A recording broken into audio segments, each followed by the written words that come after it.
पुलवामा हमला सच्चाई क्या है? Pulwama attack full story explained. देशवासियों नमस्कार। 14 फरवरी 2019, एक काला दिन, एक ऐसी तारीख जो भारतीय इतिहास पर हमेशा के लिए एक धब्बे की तरह दर्ज हो गई। जम्मू कश्मीर के पुलवामा में हुए एक कायराना आतंकी हमले ने हमारे 40 सीआरपीएफ जवानों को हमसे छीन लिया। 40 घरों के चिराग बुझ गए, 40 माओं के आंचल सूने हो गए। पूरा देश गम और गुस्से में डूब गया। लेकिन क्या सिर्फ गम मनाना ही काफी है? क्या हम उन सवालों को दबाकर बैठ सकते हैं जो आज भी हमारी अंतरात्मा को कचोट रहे हैं? ये हमला कैसे हुआ? हमारी सुरक्षा व्यवस्था इतनी कमजोर कैसे हो गई? क्या इस हमले को रोका जा सकता था? आज इस वीडियो में हम आपके सामने ला रहे हैं पुलवामा हमले की पूरी सच्चाई। बिना किसी लाग लपेट के, बिना किसी डर के, हम उन सवालों को उठाएंगे जो आज तक दबाए गए हैं।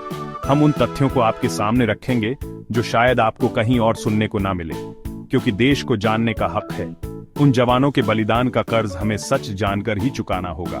तो तैयार रहिए देशवासियों, एक ऐसी सच्चाई जानने के लिए जो आपको झकझोर कर रख देगी। एक ऐसी सच्चाई जो आपको सोचने पर मजबूर कर देगी कि आखिर पुलवामा में हुआ क्या था और क्या वाकई हमें पूरी सच्चाई बताई गई। दोपहर के तकरीबन 3:15 हो रहे थे। जम्मू श्रीनगर हाईवे पर सीआरपीएफ जवानों का एक काफिला अपनी मंजिल की तरफ बढ़ रहा था। 78 गाड़ियां, 2500 से ज्यादा जवान देश की रक्षा के लिए निकले हुए ये वीर जवान नहीं जानते थे कि मौत उनका इंतजार कर रही है। अचानक एक स्कॉर्पियो कार बिजली की रफ्तार से काफिले की तरफ बढ़ी और सीआरपीएफ की एक बस से जा टकराई। धमाका इतना जबरदस्त था कि आसमान में धूल का गुबार छा गया। देखते ही देखते चारों तरफ चीख पुकार मच गई। बस के चिथड़े हवा में उड़ रहे थे। जवानों के शव चारों तरफ बिखरे पड़े थे। मंजर इतना भयावह था कि उसे शब्दों में बयां करना मुश्किल है। इस कायराना हमले में हमारे 40 जवान शहीद हो गए और कई गंभीर रूप से घायल हो गए। हमले की जिम्मेदारी ली पाकिस्तान स्थित आतंकी संगठन जैश-ए-मोहम्मद ने। मगर क्या वाकई ये सिर्फ जैश का काम था? क्या पाकिस्तान अकेला इस हमले को अंजाम दे सकता था, या फिर इसके पीछे कोई और साजिश थी? इस हमले को अंजाम देने वाला था आदिल अहमद डार, एक 22 साल का कश्मीरी युवक। रिपोर्ट्स के मुताबिक आदिल पिछले 1 साल से आतंकी संगठन जैश-ए-मोहम्मद से जुड़ा हुआ था। उसने हमले से पहले एक वीडियो भी रिकॉर्ड किया था जिसमें उसने खुद को इस हमले के लिए जिम्मेदार बताया था। लेकिन क्या वाकई आदिल अकेला इस हमले को अंजाम देने में सक्षम था? क्या एक आम कश्मीरी लड़का इतनी आसानी से 300 किलो विस्फोटक हासिल कर सकता है? क्या उसे इतनी बड़ी साजिश रचने की ट्रेनिंग दी गई थी? सवाल यह भी उठता है कि आदिल इतनी कड़ी सुरक्षा व्यवस्था को भेदते हुए सीआरपीएफ के काफिले तक कैसे पहुंच गया?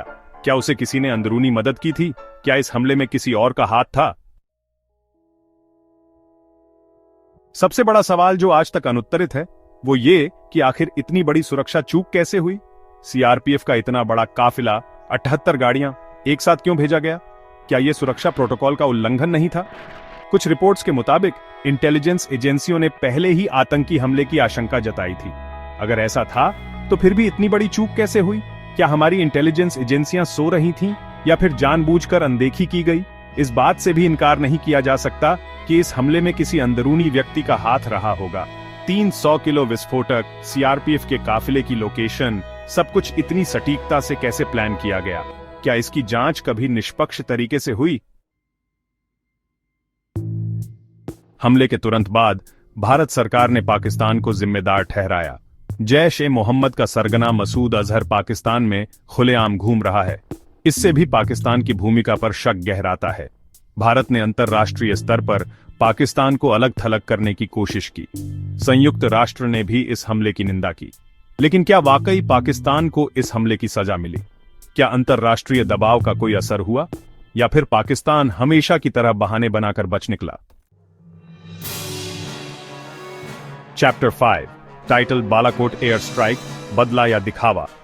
बॉडी पुलवामा हमले के 12 दिन बाद 26 फरवरी को भारत ने बालाकोट एयर स्ट्राइक की। भारतीय वायुसेना ने पाकिस्तान के अंदर घुसकर आतंकी ठिकानों पर बमबारी की। सरकार ने दावा किया कि इस हमले में कई आतंकी मारे गए। लेकिन क्या वाकई बालाकोट स्ट्राइक से आतंकवाद पर लगाम लगी? कुछ रिपोर्ट्स के मुताबिक इस स्ट्राइक में जितने आतंकियों के मारे जाने का दावा किया गया उसके कोई पुख्ता सबूत नहीं मिले। चैप्टर 6, टाइटल चुनावी फायदा, देशभक्ति या राजनीति। बॉडी पुलवामा हमले और बालाकोट स्ट्राइक के बाद देश में राष्ट्रवाद की लहर दौड़ गई। सरकार ने इसे मजबूत सरकार की पहचान के तौर पर पेश किया। लोकसभा चुनाव नजदीक थे और ये मुद्दा चुनाव प्रचार का मुख्य हिस्सा बन गया।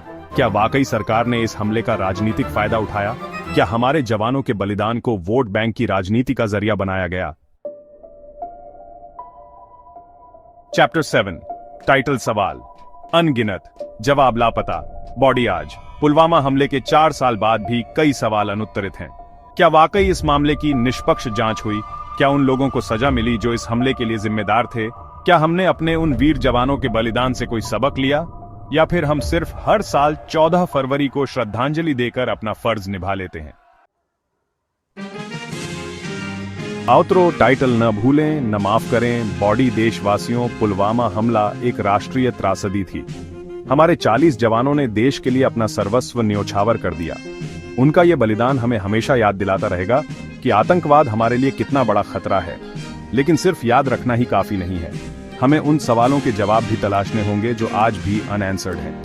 हमें यह जानना होगा कि आखिर इतनी बड़ी चूक कैसे हुई, कौन लोग इसके लिए जिम्मेदार थे, और सबसे जरूरी, भविष्य में ऐसे हमलों को रोकने के लिए हम क्या कर सकते हैं। अगर आपको ये वीडियो जानकारीपूर्ण लगा हो तो इसे ज्यादा से ज्यादा लोगों तक पहुंचाएं। कमेंट में अपनी राय जरूर दें और बताएं कि क्या आपको लगता है कि पुलवामा हमले की सच्चाई सामने आ पाई है। जय हिंद।